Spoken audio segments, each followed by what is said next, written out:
వేదిక మీద ఉన్నటువంటి నాయకులకి అందరికీ ముందుగా ఆంధ్రప్రదేశ్ రైతు సంఘం పక్షాన నమస్కారాలు తెలియజేస్తున్నాం.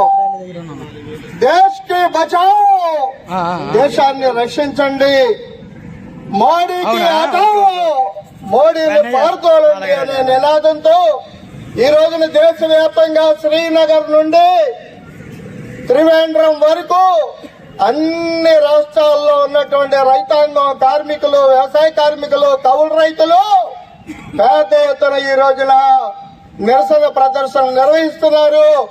దాంట్లో భాగంగా పశ్చిమ గోదావరి జిల్లా భీమవరంలో జరిగినటువంటి ఈ మోటార్ సైకిల్ ర్యాలీలో పాల్గొన్నటువంటి రైతు మిత్రులకు, కార్మిక సోదరులకు, కౌలు రైతు, వ్యవసాయ కార్మిక సోదరులందరికీ పేరు పేరున నమస్కారాలు, ధన్యవాదాలు తెలియజేస్తున్నాం.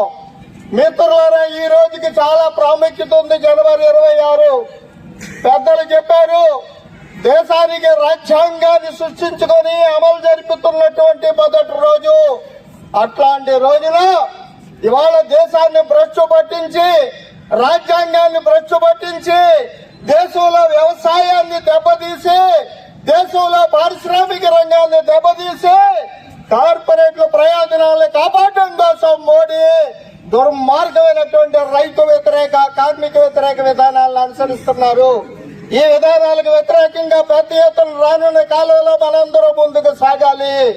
మోడీని ఈ దేశం నుంచి నెట్టడమే కాదు, మన ఆంధ్ర రాష్ట్రంలో మోడీని కోరుతున్నటువంటి వాళ్ళు ఎవరైతే ఉన్నారో వాళ్ళందరినీ కూడా మనం వ్యతిరేకించకపోతే రానున్న కాలంలో వ్యవసాయాన్ని కాపాడుకోవడం కష్టమవుతుంది.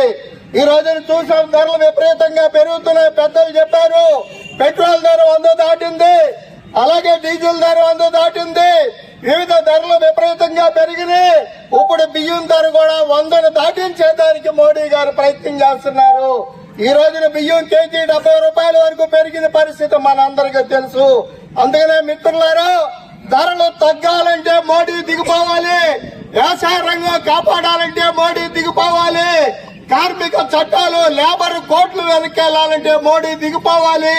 మోడీ దిగిపోవడమే కాదు, మోడీని బలపరిచే రాజకీయ పార్టీలు కూడా ఓడించాలని, రాజకీయ పార్టీలు ఓడించాలని ప్రజలకు విజ్ఞప్తి చేస్తూ ఈ సభలో పాల్గొన్న ప్రతి ఒక్కరికి కూడా ధన్యవాదాలు, నమస్కారాలు తెలియజేస్తున్నాం.